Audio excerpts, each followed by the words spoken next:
I decided to go to the spring of the Thames.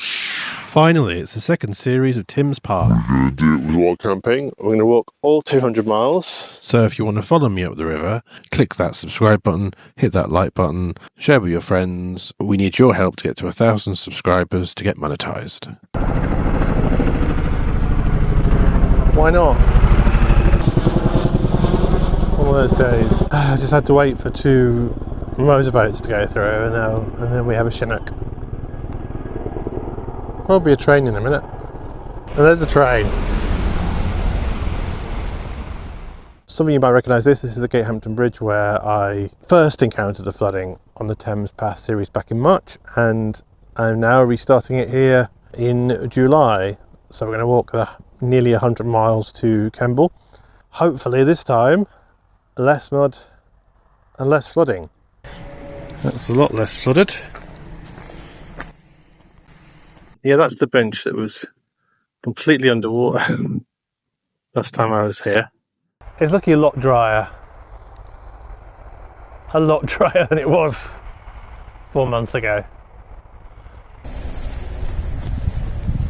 See, if we camped here, we could have had our own beach. Yeah.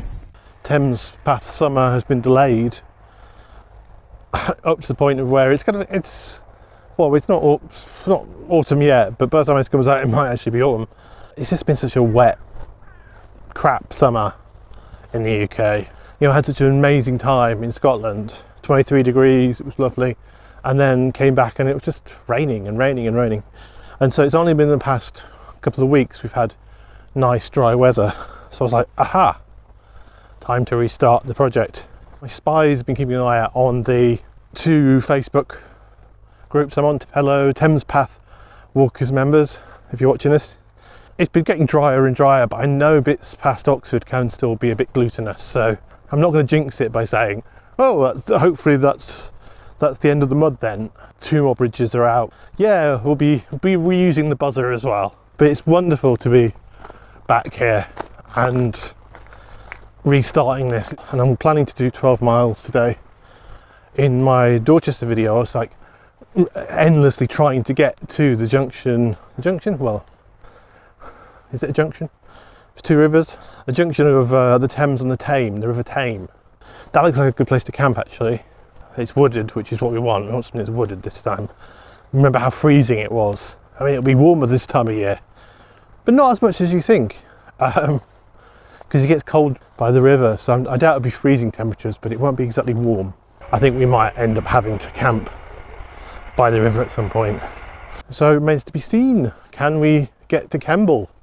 Let's see what difference 4 months makes. Wow.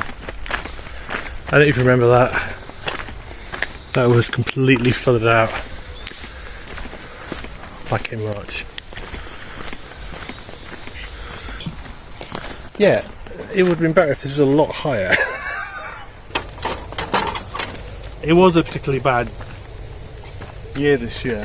I mean, because I checked my records without doing the video, and I actually walked part of that in March, late March, and it was passable. So it's not always like this. Aha, I knew there'd be some. This is very manageable.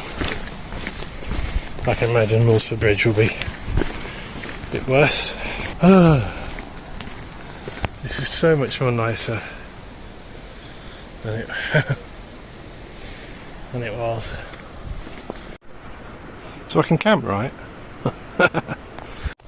That's a beautiful day. It's certainly nicer walking along here than along that road.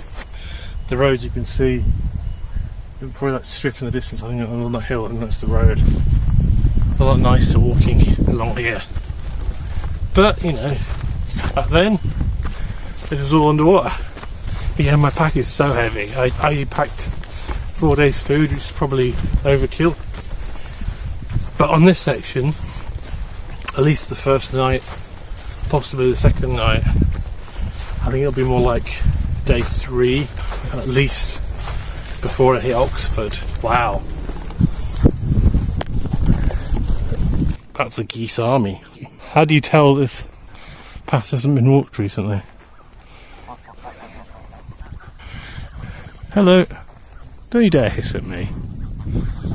Hissy goose. This is a pass. Thank you. And that's how you traverse geese. I've followed useful hiking tips like that. I'm not scared of geese. I mean, other people are. They really don't like them. I was just talking through this with Molly, Camping Rules OK, about cows. Some people are absolutely scared of cows. My partner, John, is scared of cows as well. Like, why? Although I have to say, one of the times when I was sitting in a field of cows painting, and they tried to steal my rucksack, tried to pull it away, thinking it was full of food or something. I don't know where they learnt that. I mean, I had to stop painting them. Because it's just like, I didn't mind being watched by curious cows. I didn't mind if they start trying to steal my rucksack. So, yeah, okay, we can do camping. But also no benches.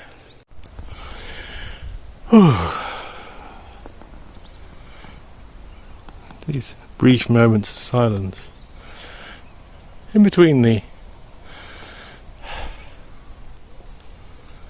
railway lines, which are beautiful. That's the scenery.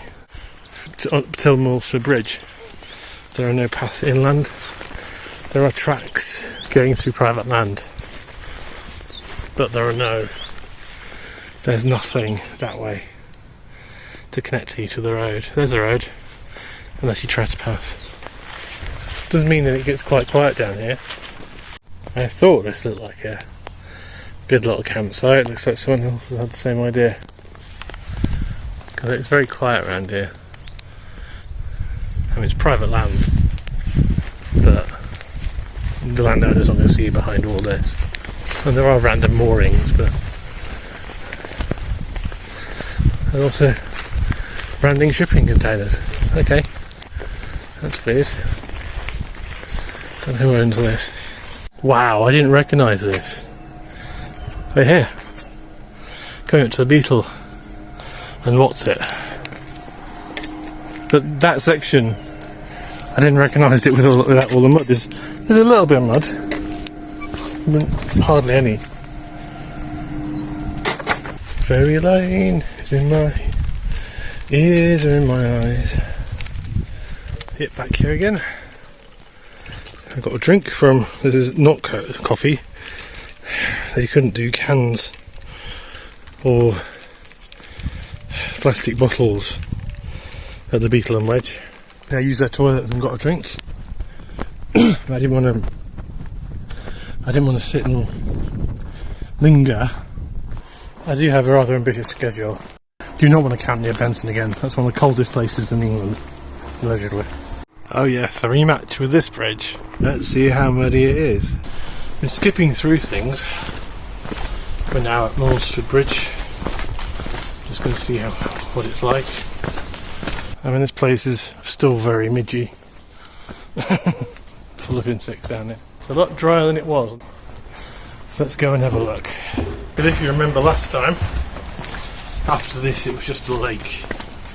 As you can see, it's all pretty solid. Stuff like, oh yeah, the first real mud of the trip.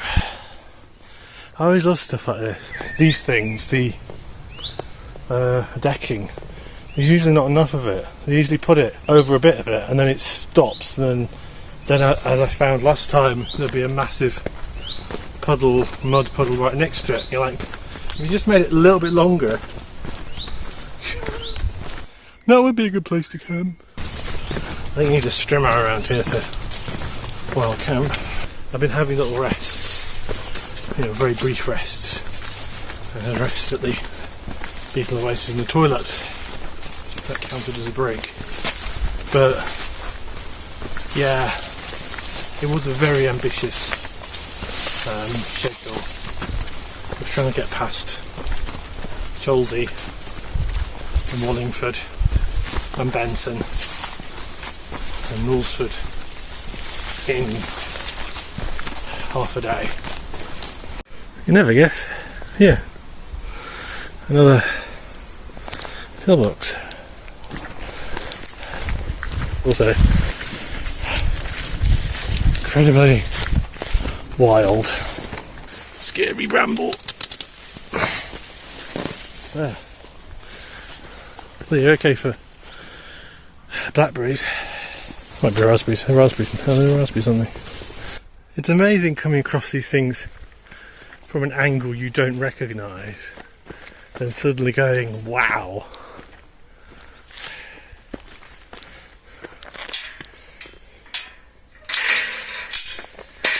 Because, yeah, look at that. You might remember how flooded this was. This was all flooded, and I had to go here, all over there. There was like literally like a stream running through there, and this was all underwater. Wow. So yeah, we're on Cholsey Marsh, just past the mud bench where I was talking about the mud and the flooding.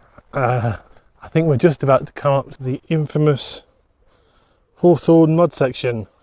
So really the last 2 days could have been done in one day. It was all because of the flooding and the detours around the flooding and going back and forth. Whereas actually, in practice, Goring to Wallingford is a day walk, you know, and actually could be done in maybe half a day. It's going to be a late hike tonight. But it's looking good. I know, famous last words. I know. I'm having a very belated lunch and an improvised bench on the bridge. I've said before on the Chelsea to Wallingford section that there are very few benches. There's about 3. Clear my teeth. They're crisp. I've been mainlining crisps. Just knobbing crisp. I talked about in the last section how I didn't see anyone. Last time I was here in Chelsea, marshes and to Wallingford. This time, more people, but not that much more. It's like 7 or 8 people. Which for a summer day, it is a weekday. But still, given how busy Wallingford and Benson is, and Goring, it's kind of odd that this section is so quiet. Ooh, we're just going into Wallingford, but Millsford 4 miles. So we must have done about 6. Otherwise known as Benson Lock. That'll be fixed in November 2024. So, detour. Don't be a tosser. I like that. Oh, things are hurting. Must be like 7 or 8 mile mark. Things are really hurting. It'll probably get worse.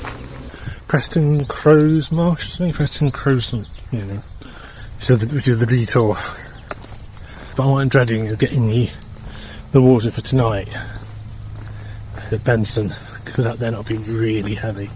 But I have to see, I'm not camping in that same field, that no camping field. Probably past it. I'm hoping to do a live tonight. With a joint live with all from the outdoors. If I was king, I'd ban leaf blowing, power washing and mowing, because every time I'm start recording something, there's someone mowing, someone leaf blowing, or someone power washing or trimming or some very noisy activity. Yep, still messing around with Benson Lock. And there is a ferry. 9:30 to 5:30.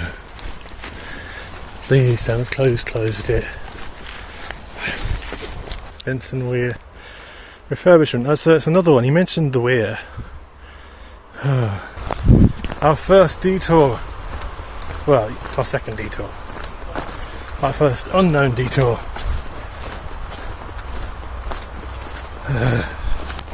Please let that be the only diversion tonight. Shillingford Bridge. Looking a lot drier. And river is very beautiful.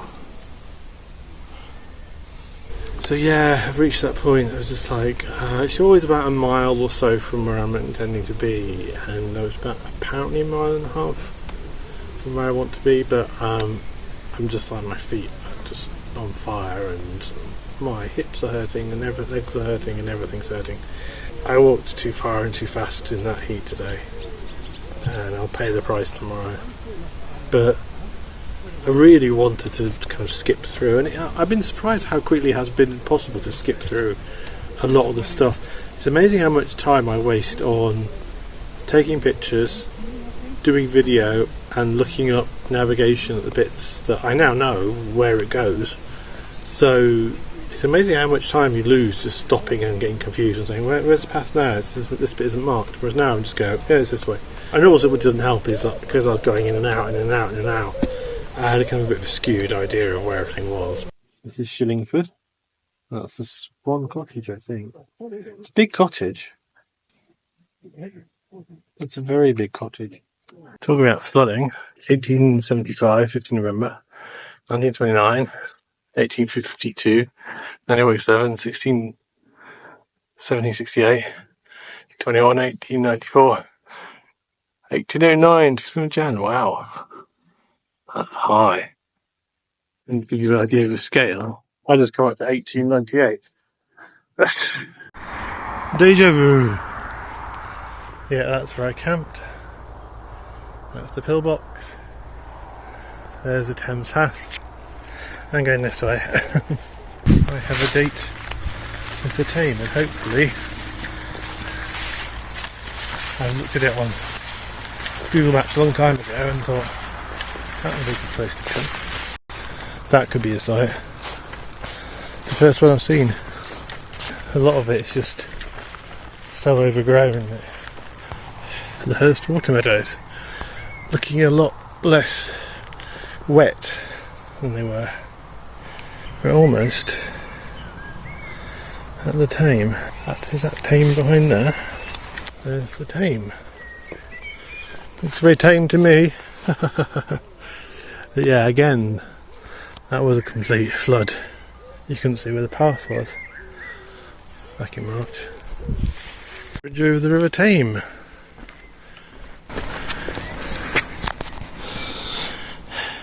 I'm not sure how you lose a Visi vest in the middle of a river. Just looking at each of these, they're all very not that well hidden away, these fishery spots. I really wanted to be in that wood, but the thing is I didn't realise a lot of it's not accessible where it's kind of waterlogged. Whereas this one is the best, but it's so kind of public. It's right by the path. I might have to be that bold. So I thought this path was just a kind of another path, another footpath, like that one. Turns out it's not. Turns out this is a fishing spot path. Well maintained, so we don't want to hang around. But I don't think we bothered here tonight. That gets a bit nettly. I managed to get stung on the way in. Even through my trousers.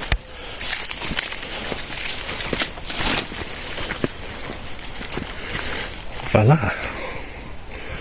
That's perfect. You've got the high things to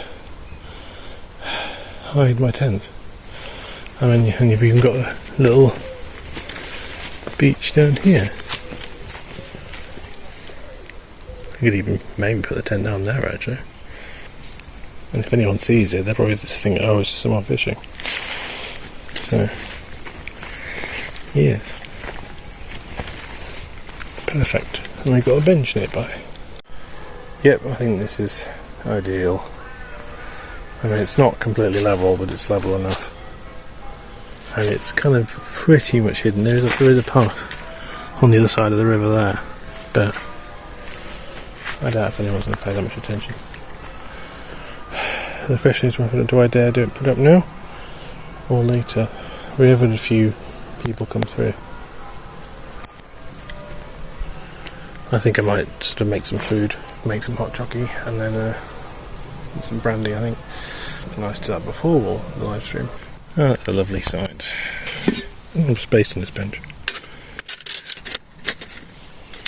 Yeah, it's kind of deformed a bit. Tint is up.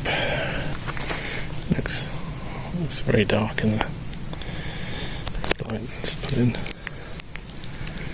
But yeah. I put it up very, very quickly. I'm about to do a live. That was day 1 of Thames Path Part 2, and I walked 12.6 miles from Goring to near Dorchester, the confluence of the Thames and the River Thame. I hope you enjoyed that. If you did, please like and consider subscribing to find out what happened next, and also keep up to date about my other adventures. You can find a playlist of Thames Path Part 1, the first 140 plus miles, in the description and on screen. And as mentioned in the video, there was a live with Paul from An Idiot Outdoors, and you can find that on the screen now as well. I hope you're all well, and I'll speak to you soon.